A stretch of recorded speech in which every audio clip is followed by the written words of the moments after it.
Hey, what's up, everybody? Welcome into a special draft day edition of Snaps. And by the end of this, you'll probably be like, well, what the hell, man? I thought you said special edition. Why is this only 15 minutes long? It is. So let's do it. We are going to give you 6 great draft day predictions that we'll see if they come true later tonight or not. First off, I'm T-Bob Hebert, joined as always by my guy, Aaron Murray, Mr. QB1. Look at how beautiful that Tampa native is. Aaron, what's up, dude? What's up? What's up? What's up? Happy draft day. Happy Thursday. Excited to get things going tonight. A lot of moving and a lot of shaking. Who gets first pick on our 3? Are we going, you go first? We go first? We need to flip a coin? I don't even care because I know that you don't have my 3 predictions. So you can go first. Take it. Yeah, okay. Go ahead. Right. Go ahead. All right. My first one, I'm going big out of the blocks. Will Levis drops outside the top 10 in the draft tonight. Wow. I think Bryce is 1. We all know Bryce is 1. I still think CJ is the safest of all the picks. I think he goes second off the board. So then all of a sudden, if you're going to take a risk on someone, why not swing for the damn fences? Why not go for the moon? And I think that's Anthony Richardson. So if I'm going to swing big, AR-15, come on, baby. You're the most talented guy in this draft. You're the freakiest. You have the highest ceiling. So, I can make an excuse in my mind of why we draft Anthony Richardson. It's hard for me to make a lot of excuses of why Will Levis should be inside the top 10. So, I think he slips. I think he's outside the top 10. So, I might have approached this situation a little cockily because quite literally – what I have written here is Anthony Richardson will get drafted before Will Levis. And my reasoning is nearly the exact same. In that, yes, right? Like if two guys suck, if 2 guys suck, why not draft the guy who is the better physical prospect, right? Like if they both have bad film, if they both throw a ton of picks, go with the guy who now granted, they're both physical freaks in a way, right? We know Will Levis. Yeah. We saw the abs. We saw the arms, the vascular nature of his muscles. Like the dude is jacked. We saw Aaron reach climax watching him throw in the indoor. And I feel it too because like that ball jumps out of his hand. But he doesn't run a 4.3. He's not as tall. He's not as heavy. And he doesn't have the rocket. He can't do a backflip. And he doesn't do parkour. I read an awesome article about Anthony Richardson about him and his friends used to go running around and parkouring around the city. And it led, I'm sorry to steal this joke and not be able to credit, but I can't remember what Twitter crowd said it, but it led to somebody calling him the park quarterback. Okay. And I'll take the park quarterback any day over that tight muscle. I mean, you told us, Aaron, Will Levis is too jacked. He's too jacked to be a top 10 pick. Now you're going so far as to say that you don't think that Levis will be drafted in the top 10 though. No, I think he'll start dropping. I do, especially if Houston doesn't take a quarterback at 2. Then next quarterback gets taken at 4, which is Indianapolis. Not really sure if Seattle takes a quarterback at 5. I could see them taking a quarterback. If it's Anthony Richardson, I could see Seattle taking one. But does Oakland take a quarterback with Garoppolo? I don't know. And then from there, the next pick is 11 with Tennessee for a team that needs. So really, it all depends on Houston. If Houston doesn't take a quarterback, which I think they need one, but we're hearing a lot of buzz that they're not going to. Then all of a sudden, there's a really good chance you only see 3 quarterbacks taken inside the top 10, and then it's up to Tennessee if they want to trade up possibly, or stay at 11 if they feel comfortable, if they decide to take a quarterback at that spot. So, I can see. Now we should point out, Levis still minus odds to be the number 2 overall pick. So lest you think that we're not swinging for it here, the odds are that he will be taken 2nd overall by the Houston Texans. Oh, and Brum, you know how we were looking for, what secret bit of information are we missing? Why would Will Levis be drafted 2 overall? I figured it out. It's Bob McNair. It's Bob McNair, the owner. He wants to draft Will Levis. All right. Are we up to okay. So I screwed this up. I only had 3 takes prepared and we just had the same take. Just piggyback to mine. So it's okay. So okay, exactly. So you win the day. Allow me this. This is a draft prediction. It's not really college football related and it is a bit of the local variety, but it still is pretty fascinating as, I guarantee you tonight in round one that the New Orleans Saints will trade up. It's unreal how addicted the New Orleans Saints are to trading up. So Mickey Loomis, if you look at front offices since 2011, nobody in the NFL has lost more draft pick value in trades than has Mickey Loomis. And it's not even close. I wish I could get you the chart here, Aaron, because okay, they have some numbers attached, right? And you don't need to understand what the numbers are. Just know that, okay, like the Buffalo Bills have lost the third most draft pick value, and they're at about negative 2,300. The Eagles have lost the second most value in the NFL over that decade. They're at negative 3,000. The New Orleans Saints are over negative 7,000, doubling up. The next, all they do is trade up. They do not give a damn about draft picks. They traded up in 2011, 2015, 16, 17, 18, 19. They traded up twice in 2020, and they traded up in 2022. And this comes in an era when everybody feels like trading up is flawed, right? Because like, what are you doing? You're in a weak negotiating position because they know that you want somebody specific, and they kind of flex on you for it. But the Saints just basically don't care about picking as much as other people's do, as most teams have about 120 to 150 draftable players on the board. The Saints reportedly have 75 to 90. Fuck them picks. Now, is it a major problem because it gives you no margin for error? I think it is, but that's not the point. We're trying to predict what's going to happen. The New Orleans Saints will trade up. Nice. All right. My next one is Bijan Robinson will go inside the top 10, whether that's to number 8, the Atlanta Falcons, or I think if he drops to 10, I do think he will go to Philadelphia. Philadelphia is in a spot right now where they don't need a lot. And when you don't need a lot, you get to pick a luxury pick of who's the best player on the board. Bijan Robinson is one of the best players in this draft right now. So if I'm a team that just signed my quarterback to a $180 million contract that's guaranteed, or 180 guaranteed was like 250 total, some crazy number.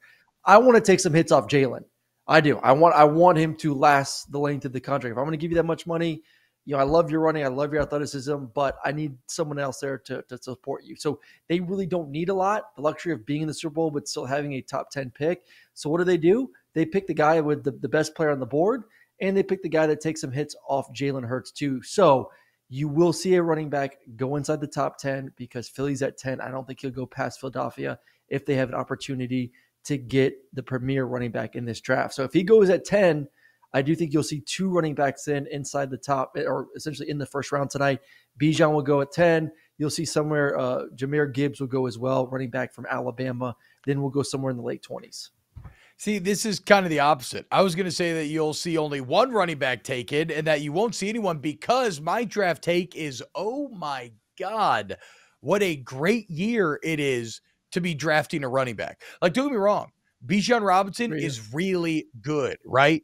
But then listen to this list. Second-ranked running back, Jahmyr. Then Zach Charbonnet, or as Aaron famously says on this program, Zach Cabernet. Devon A-Chain. Tajay Spears. Remember Tank Bigsby? We all thought he was like God's gift to football. He's a 6th-ranked guy. Chris Rodriguez, Deuce Vaughn, Zach Evans, Chris Eric Rodriguez Gray. isn't even in the top 10. You got to go through Dwayne McBride, Roshan Johnson, Sean Chase Tucker Brown, from who was Syracuse, awesome in Illinois. Sean Tucker, that's what I'm saying. So, like, why then, Aaron, if I'm the Eagles, would I go with a top – would I draft a running back first when there's so much running back value to be had here? Because those guys are significantly better. You're getting a guy that is rookie offensive rookie of the year potential at the running back position compared to a guy that is more of a role player. Like, I like those other guys, don't get me wrong, but do any of those guys scream starting potential, or do they just seem like good rotational backs that you can get in certain situations? Like, Bijan is a good first, second, third down running back that I know right now I can put him in my offense, and he's a 3-down back that can play 17 games. Those other guys, I have to find specific roles and niches for them. I don't think they're as talented. I don't think they're as versatile as those 2 running backs. So that's why I think there is a premium to get him or Gibbs in the first round. See, bro, my problem is I don't believe there's a starting running back left in the NFL. I kind of feel like everybody's a rotational piece. And maybe like Derrick Henry would maybe be the exception. right? Because he's so massive and so physically different. But like, look, this is obviously very disrespectful to guys like Josh Jacobs, but it kind of is what it is, right? Yeah, you lead the NFL rushing, but like, I don't know. I feel like I could replace you and get basically what you're giving me for not that much. And that's how I feel about Bijan Robinson. Yeah, maybe he is a little extra normal. Is he Saquon Barkley? I don't think so. But even if he is, I feel like I can basically get what I'm looking for out of a Tank Bigsby, a Charbonnet, a Tajay Spears from Tulane. We didn't mention Kendra Miller, Zach Evans from Ole Miss. There are just so many running backs available. So I think it's an excellent year to be drafting a running back, but there is no way I would take a running back in the first 2 rounds. There's just too much, there's too much value. Like, the middle of the pack relative to the top is so much closer than other position groups that all this running back group represents some real mid-round value. So my take is, do not take a running back in this first round. You're just piggybacking on all my fucking takes, aren't you? Yeah. So I guess I came out this show a little cocky. Thinking that I cooked up something unique, and I accidentally fucked up, and I had nothing unique. And yes. Now, I guess you've done your 3. So I guess I get my third one, which is, go ahead. Yeah. Your Saints one was unique. My last one, Jalen Carter will be the first defensive player taken off the board. He's too over Will Anderson. He's too good over Will Anderson. Todd Jalen McShay Carter, told me they were happy to see the back of Jalen Carter in Athens. And he told you personally. On Twitter? Yeah, on Twitter. NFL teams just want to win. They will figure out the character issues. He is the best player in the draft. I think he's the best player in the draft. I really do. And he's a difference maker. I love interior defensive linemen compared to outside guys. I just think they affect the game a lot more. Look at Aaron Donald nowadays. I mean, if you got a guy that could be a run stopper, that can eat up double teams and can get after the quarterback as well, not just be a run stopper, but can penetrate and interfere with the quarterback in his face, that dude is a premium defender. And I absolutely love it. It was always the most difficult guy for us as a quarterback to face for me. So I think he's the first guy going. I think they'll figure out the character issues when he gets there. So yeah, Jalen, first defender off the board tonight in the NFL draft. Yeah, look, your interior guys set up your outside guys. Obviously, you know this, right? If your quarterback can't step up, well, all of a sudden, pressures on the outside turn into sacks from the outside. So it's like, it may not reflect in the stats, but Jalen Carter can have that impact that goes way beyond just what his raw stats may read. Do you buy that quote though? You know, Kirby and George is playing it very cool right now, Aaron. We still are a college football show. Kirby saying, Bear Alexander, who needs him? You know, Jalen Carter, you know what? Honestly, I'm glad to see him go. He's a lot. He's a lot. To be clear, Kirby did not say this directly, but McShay put it out there. Did he say that? No. But McShay put it out there that, the smoke on the street in Athens is that, again, they weren't too disappointed that dealing with Jalen Carter was quite a bit. Not that anything I've heard of, and I don't know if people are just lying to me or not, but I've talked to a lot of people inside that facility about this and specifically players about this, and no one had any issues with Jalen in the locker room, on the practice field.